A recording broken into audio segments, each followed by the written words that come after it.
first, what we're going to do is go over to John here. And John, what do you think is going to be the big thing on your mind for Well, it's been the big thing on my mind for a long time, for several years now. And we're seeing some new trends in 2014. So basically, the topic I wanted to discuss is that the novelty of APT is lost, APT being advanced persistent threats. If you went back 5 years ago, probably not many people outside of certain parts of the industry and government and military knew what APT was or actually had it classified in that kind of terminology. You know, traditionally, I've always considered APT to be something that is targeted. So they're targeting specific organizations, usually specific individuals in that organization, and usually at the direction of a nation state.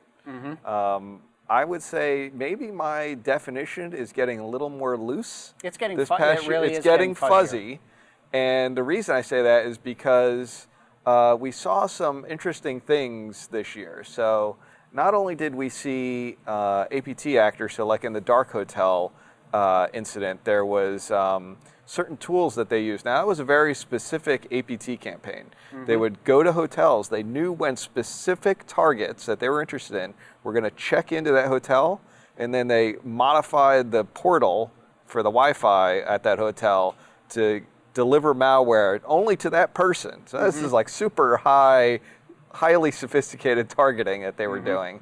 But that a lot of their tool sets that they were using also ended up kind of indiscriminately being distributed on peer-to-peer networks in various ways.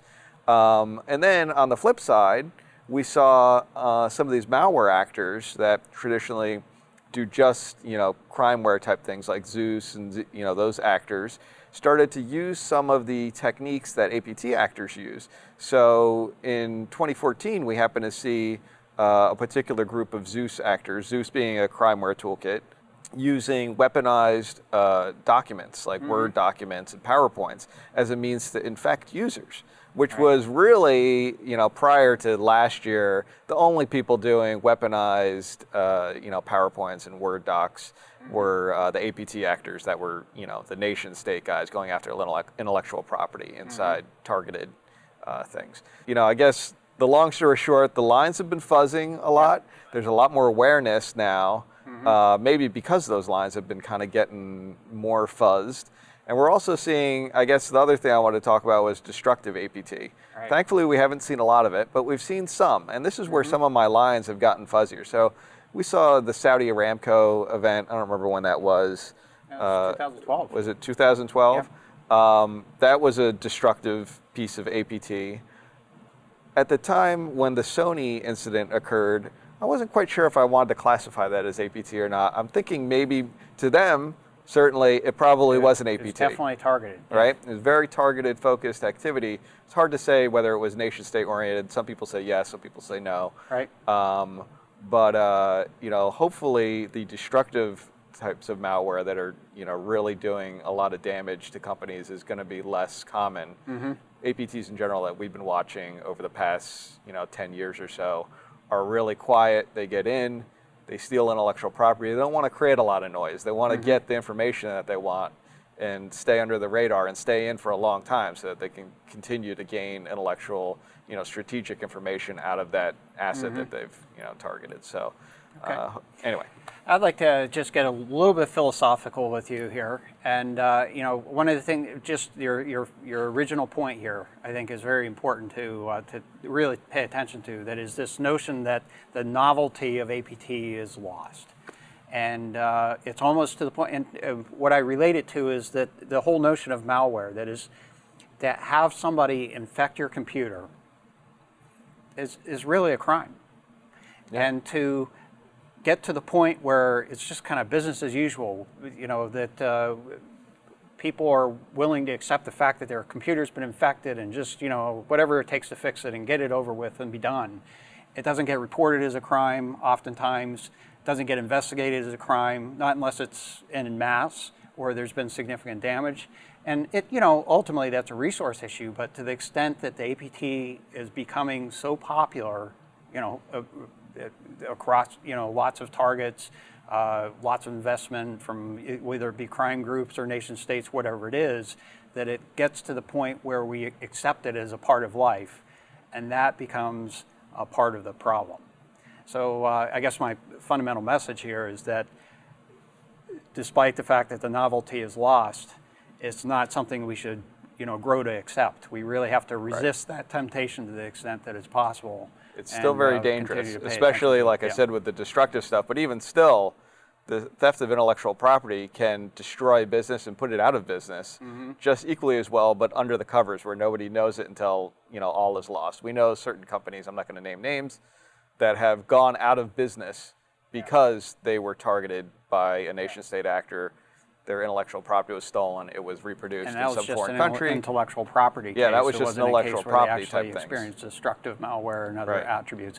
I would almost split out another sort of prediction or trend along the lines of developing intolerance or concern about destructive malware. I think even before the Sony incident, we had been expecting. I had been personally expecting, and we've had a number of discussions about the notion of destructive malware becoming more and more of a threat. We've seen the lockers becoming, the ransomware is becoming more sophisticated, more widespread, and more real. They used to just threaten to lock up your computer or to do something. Now they were actually doing it and then expecting you to pay.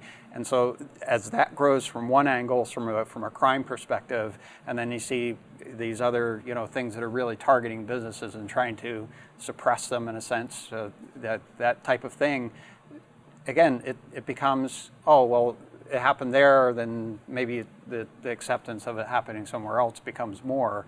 And so we'd expect to see more of it. And I think there will be a growing, continuing growing, there's a lot of talk about it, about a real growth and concern about how that might affect critical infrastructure, and then also building an intolerance of how that might impact the business and needing to address that. So, things like making sure that all systems are backed up in a way that would be relatively impervious to that type of an attack, so that at least from a business continuity standpoint, be able to recover from an event like that very quickly, if not putting more effort into the prevention activities. Right. I read your note that the novelty of APT is lost, and I honestly thought the first thing was every single week, or maybe twice a week, maybe 3 times a week in my inbox, I'm getting information about some brand new APT campaign. Now maybe that's just over marketing or hype to take a small hacker group and turn them into APT. But I mean, it seems like this is out of the bag now. Everyone knows it's going on. Everybody wants to be in it. Well, there's also a lot more threat intelligence sharing than there's ever been. There is absolutely. Everybody and their brother is. That's a good thing. It is good. But everybody and their brother is sharing their threat intelligence data, and it's to the point where it's like a fire hose being sprayed at you. You're like, okay, I got to pick the ones out here that I need to really pay attention to and try to, defend against, because they are targeting, the sector that I'm in. Right. Well, and that's, I think, one of the valuable aspects of threat intelligence, that is not to treat everything as a flat thing, but to set your priorities on things that you really need to be paying attention to and concerned about. And that doesn't mean that it's going to prevent any surprises, but it will at least provide the opportunity to reduce the potential of surprise. Yeah. And speaking I was just going to say, with your tolerance question, I think in general we want to be intolerant to any kind of malware on your devices. But with the APT actors, because traditionally they've been very under the radar, they do they're not destructive, they're real quiet, they steal a couple of secrets of yours here and there, and certain businesses have accepted that as, okay, that's fine. But when these destructive events occur, I really think that it raises people's awareness to the point that, wow, we can't let something like this continue. We got to make sure we've got our doors locked and only the right people can get in. So yeah, good point. Any thoughts, Jim? It can't be business as usual. We've got to remain diligent. Yeah, raise the bar. Don't let it get lower. Get it up higher.